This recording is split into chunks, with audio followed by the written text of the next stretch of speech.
Today we are doing a follow-up video on this right here, the Aventi A10 Modena Yellow, a video that I did nearly 5 years ago, and how has this watch held up since?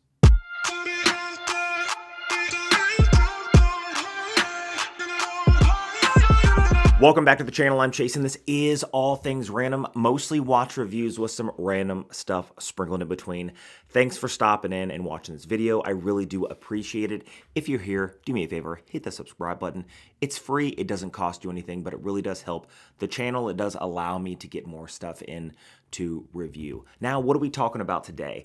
The Aventi A10 Modena Yellow. This thing is what kickstarted, this and the A11, is what kickstarted Aventi years and years and years ago in production of now extremely high-end watches. Now the A10 and A11 have been paused with allocations, so they can't be gotten. But when these things came out originally on Kickstarter, they were like $2,000. The Sapphires were like $5,000, and then they increased them. Like my A11, producer Michael, was $6,000 when I purchased it. And now they have watches that range anywhere from $13,000 all the way up to $50,000.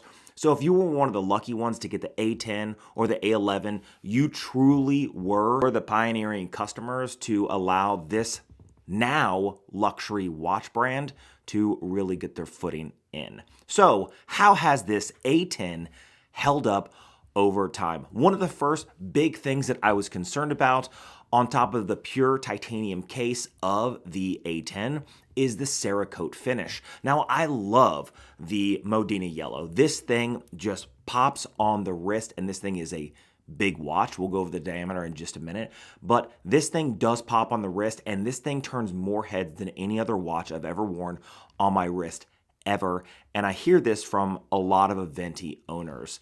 Now, how has the Cerakote finish held up? Well, first, let's go over the case itself. The case is 55.5 millimeters tall, 48.5 millimeters wide. So this thing is a massively squared-esque, right, case. This thing is meant to be that way. It's meant to have a large presence on the wrist. This is not going to slip underneath any cuff. At 13 millimeters tall, it actually wears quite nice on the wrist, but that's Cerakote finish. Now you can see here there's 3 imperfections on the actual case, one of which was my own fault, and I will tell you that stupidly I had a lanyard and I was spinning a key. It was so stupid, and it was 100% my fault. I was spinning a key, and this key came around at a high velocity and boom, hit the side of the watch. So 2 out of 3 were completely my fault. Now, having a large case diameter, it's very easy to bang watches around. It really is. If I showed you my Cartier Santos in blue, it is completely covered in scratches. Completely covered in scratches. So the pure fact that the Cerakote finish, after almost 5 years of wear, only has 3 small nicks, 2 of which were from one incident of me being ridiculously reckless with my key, it's held up quite nicely. So let's talk about the engine inside of this watch and what makes this thing so amazing, especially at a price point of $2,000 when they first came out. Now, inside is the PTS Resources tourbillon. Now, this is a Hong Kong tourbillon that they sourced through PTS Resources. However, now they do Swiss tourbillons of their own. One of my favorite watches is the A13 Ghost, the sapphire skull. It is just an amazing looking watch, but I don't have $13,000 or $14,000 to spend, and Aventi has in no way ever sent me a free watch, and I don't expect them to. But that being said, that is my dream watch. That is my grail watch.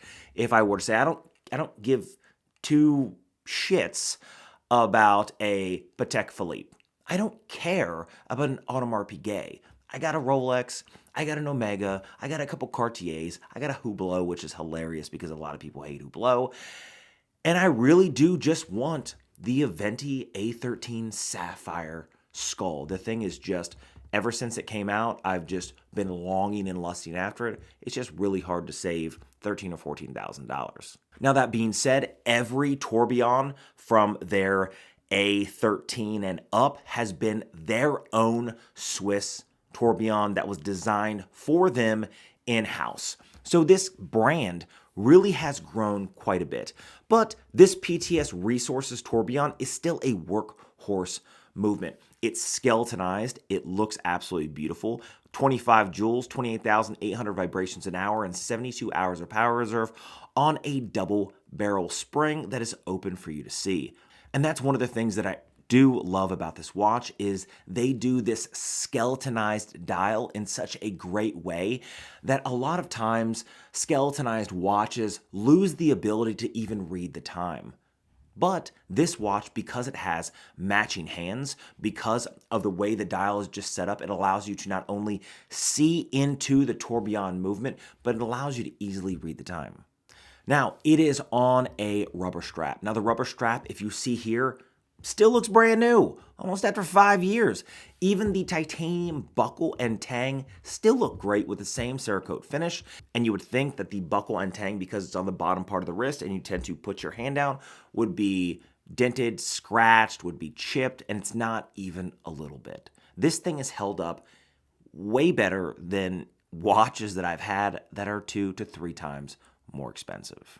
Now, one of my favorite parts of the watch is I called it in the past the Tron Lume. Now, around the outside of the dial, you can see there is a Lume line around the outside with BGW9, Super Luminova, and in the dark, and I couldn't even make the studio completely dark because it's in the middle of the afternoon here in Alaska.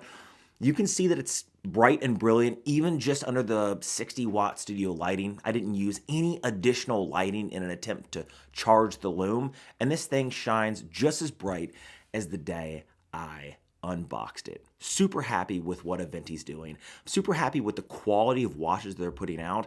One of the things that is a pro and a con about being one of the first customers of Aventi is, yes, I am part of the family. I didn't have to buy in at $13,000 or $14,000 or $20,000, and I'm still a part of this family where I could put in a few $1,000s, and now it's easier for me as a prior customer to get allocations of one of their more expensive watches, but it's just hard for me as a middle-class guy, a working hard middle-class guy, to afford some of these ultra-luxury models that they have. I will say that that is the only disappointment I have with the company, is that their lower-end models have been paused. Their allocations have been paused. I don't know why. And they're coming out with the more high-end, super luxurious watches. Like they just came out with the Starfire. It's like a carbon fiber case that's inlaid in gold. The thing looks amazing with like a meteorite dial and stuff like that. Like the thing just looks great. But for $20,000, it's not really available to the average everyday person. And that's what I loved so much about Aventi, was they were offering these ultra luxury watches. And this is an ultra luxury watch when you compare it to things that are $10,000 or $15,000 that aren't made by Aventi. You're going to find a comparable watch for this at $10,000. So the pure fact that they offered it for $2,000 means they allowed more people to be able to buy into the market. But now with their allocations paused on their lower end models, especially something like their Aventi A11 Pure Sapphire case, which is just a gorgeous watch. One of my favorite watches ever in my collection that I've ever had is the Aventi A11 Producer Michael. Just a beautiful watch. That being said, that's not even available, right? Then my next Grail watch from them was actually their Emerald case, their green sapphire Emerald case watch. That you can't get anymore. That has been completely discontinued. And then I was like, man, when the Sapphire Skull came out, the A13 Ghost, I was like, oh, here's another one that I want. But again, $13,000 to $15,000 depending on what model you get. There's 2 different models. It's just hard for the average everyday person. Now, they do that intentionally, and I don't blame them for it. They do it intentionally because they want their watches to be wanted. They want the value of their watch. If you try to go on and find an A10 right now, this watch on the secondary market goes from anywhere from $5,000 to $10,000 on the secondary market because they don't make them anymore. Now, they do that intentionally because what they just did was they increased the value of my own purchase, similar to Rolex, and I don't blame them for that.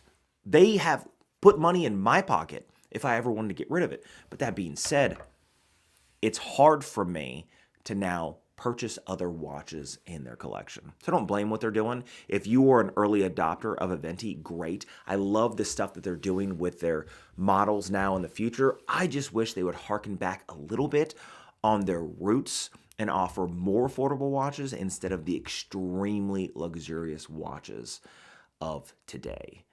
Again, I don't blame them for it, but if you are an early adopter, the A10 has held up wonderfully, and I'm super happy with what the company's doing. Anyway, thanks for sticking around. If you like this video, hit the subscribe button. I got a lot of videos coming out here in the future. Hit the notification bell, and if you guys want, leave a comment down below. I'd love to engage with you guys.